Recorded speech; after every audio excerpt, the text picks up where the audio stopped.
Hello and welcome back to Blue Tinted Glasses for the latest news on Monday the 16th of June. And today I'm joined by Doc. What's going on, my friend? It's good. Things are going good. Almost done with exams, and hopefully soon things will start kicking up about Leicester. Right? It's been a bit quiet. 100%, mate. Well, I want to start off by talking about something quite boring. It's not transfers or anything like that. And it is the recent revelation that people have caught on to, and you made me aware of it, that BC Game, the sponsor that has been spoken about for a year now, controversially, it has been removed from the club's sponsors or partners website. Look, I want to start off by saying, because there's a lot of talk about gambling sponsors and how bad it is that the club brought in a gambling sponsor and things like that, Doc. And for me, we all know that those types of sponsors bring the most money to football clubs and it helps with PSR. I think the problem for me, Doc, is they are quite clearly extremely dodgy. I mean, it's a dodgy company. It's a scale, right? I think Denmark mentioned we have like an official gambling thing, right, owned by the government. So like 90% of the money you lose on them goes to different small like football clubs, small amateur football clubs that do youth things.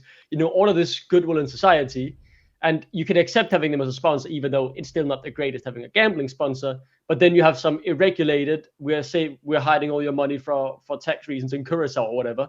Yeah. I don't know where they're hiding them. I mean, that's extremely dodgy, right? I hope we got our money, and I'm happy to see that they've hopefully just fucked off because I think they were horrible. But I hope we got the bag, helped the club a little bit in the PSR case, and I'm hopeful we get a new sponsor with better morals. Yeah, because obviously we had FBS a couple of years ago, and that ended quite quickly after relegation. Yeah, and then they became the training kit sponsor, right? And they aren't even that anymore. Since they got promoted. Exactly. And now BC Game obviously paying the big bucks for a Premier League club. And then for whatever reason, they're now gone. Wasn't it initially meant to be like a multi-year deal though, Doc? It was, right? I'm sure it was. Yeah, it was a 2-year deal for 30 million quid. And the thing is, right, how was it structured? I think a relegation clause, just like FBS had, is not unlikely. But this time, though, it seems to be that it could be something with the whole company as a whole, right? There's all this about going against these irregulated gambling sponsors and people getting prosecuted for it, and are they bankrupt? It's all a bit confusing. I just hope out of the 30 million quid we stood to gain from that deal, we got as much of it up front and have received it in our bank account, and then they can kindly, go to hell or whatever, wherever they'll go and hide their money from tax. Well, maybe Susan Whelan. Yeah, I was going to say maybe Susan Whelan's looking for a new sponsor, or maybe we'll just have King Power again. Who knows? I think King Power is the backup, right? Hopefully you find someone who can bring in more cash, but King Power, I think it's a cool looking sponsor. We know it doesn't bring in the bag because obviously they get it for a nice price since they own the club, right? So let's hope we find a good sponsor with a good value offer as well. And next up, Steffi Mavididi is allegedly a player in demand. There are a few clubs across Europe, Doc, that seem to be interested in him. Atalanta, Bologna, and Villarreal, and it does seem like Atalanta are the club that are most interested, according to Core Sport. What do you make to this one, mate? Because I think when people thought, going into this summer, who are the likely ones to go, Mavididi wasn't at the top of that list, but according to the usual transfer market, he's valued at around 8.5 million, 27 years old, and now there are 3 clubs with relatively good stature, some of them, a couple of them really good stature in Europe. They're looking at him. What do you make to this rumor? I hope he doesn't go. That's the way I put it. I think he will be great in the championship. He was that in the first season, right? Essentially, after 10 games, he was being two-manned every single game because he was so hard to lock down. He's coming into his best footballing years now, and I think despite not consistently showing it in the Prem, he showed glimpses that he could compete at the highest level. I think we have a good chance of keeping him. He's not our most sellable asset, but obviously there is money in there and we might need every penny we can get. And at the same time, these are attractive propositions, I want to say, if you're someone who wants to challenge yourself in European football before you come into the twilight career of your career, right? And things start going downhill. So he's heading into those best years. And if he wants to test himself at the top level, well, Atalanta and Villarreal and Bologna as well, to be honest, all can do that and offer that to him. So let's hope the ambitions aren't there, and his ambitions rather is to bring Leicester back up, because I think he will be one of our best players next season. He's been a big talking point this season. I mean, like with just amongst fans, amongst us on the channel. Myself and Imran, for example, aren't his biggest fans, and but I think a lot of people would argue, Duck, that he deserved to start more games. I mean, his numbers aren't great this season, 4 goals, 1 assist, but if you look at the underlying data, I think he was our highest XG creator or something like that. Where with he didn't play the most games, so and as you say, we know that in the Championship, he will be one of the best wingers in that league. In the league, yeah, for sure. What valuation do you think is fair for him? Like, if we were to see him go, this is 8.5. We know transfer market is off sometimes. How much would you put him at? I want to see 15, because I think for that price we can get a replacement in around the same level and have a little bit of extra cash left over on other deals, or to save, to help for PSR, right? That will also be a concern coming into next season. The PSR threat doesn't disappear when we roll over into the 1st of July. So I think he will be crucial for us, and I want to see 15 million straight up so we can reinvest it, save a bit in the bank as well.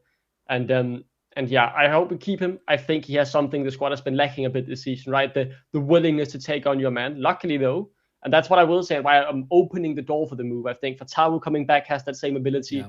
And the youth that is breaking in, right? Will Alves, Jake Evans, Jeremy Monga, all have that same eagerness to bring the ball forward. And yeah, Mavididi just really one of the only players who offered glimpses of that in the Premier League, which I think made all of us, despite his flaws, really sing his praises for a period of time, unless maybe you and Imran. Yeah, well, if there is more Mavididi news, of course, we will make sure to do a video about that. And Bouba Soumaré is also now being discussed, who apparently, Duck, is rumoured to have interest from Sevilla. He was on loan there last season when we were in the Championship. As always with these Italian and Spanish clubs, they like to stick in the option to buy and then never use it. Yeah, they're playing Football Manager there, man. Just throwing in a crazy option to buy, and they know they'll never fulfill it. He has to go, I think, this window, and Sevilla does seem like a reasonable option. The market value says 10 million quid. I'd take 7, 8, whatever. Just get him off the books, because none of this loan with an option to buy. Get him gone, get some money back on him, however much they can. If that's 5 million we can get back off him, fair enough, because he's heavy on the wages as well. Yeah. And he doesn't see his future at Leicester.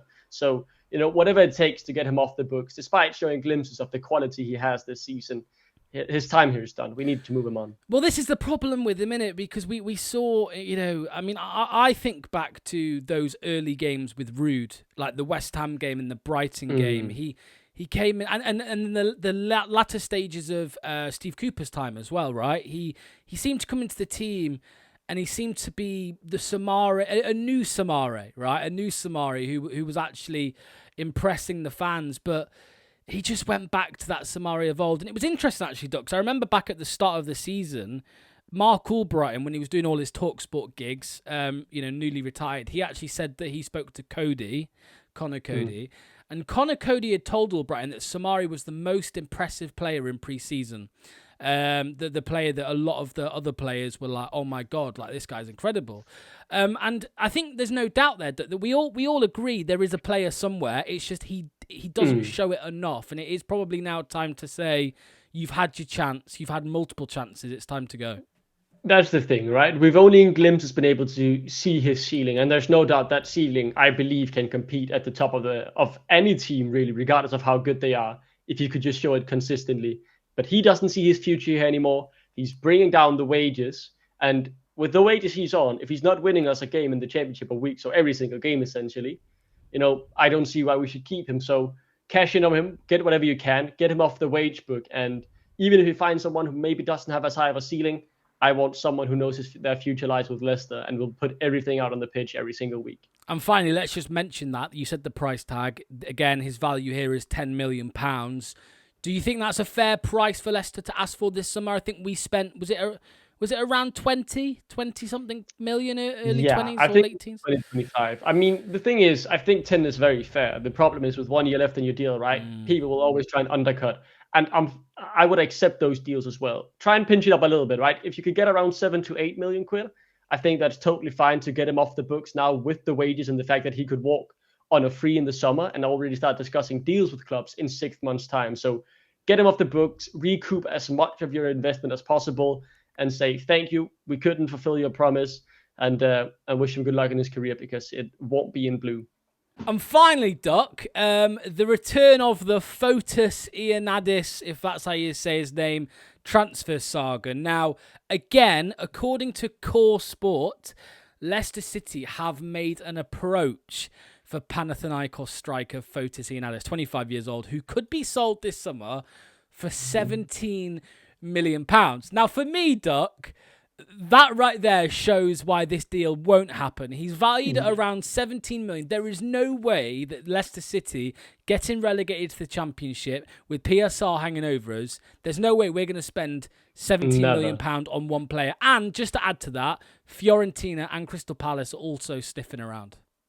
Yeah, I mean, I don't think we would ever get him, right? If we did, it would be disastrous because he would have to score 50 goals to come close to recouping the money spent on him, right? Because it would be ludicrous in the situation we're in to spend that much on a single player. Yeah. I think depending on how much we sell, of course, that will really decide how much we have available to spend. But my best guess would be maybe we sign one player for around, the 8 to 9 million mark, maybe 10 if we're really pushing for good talent.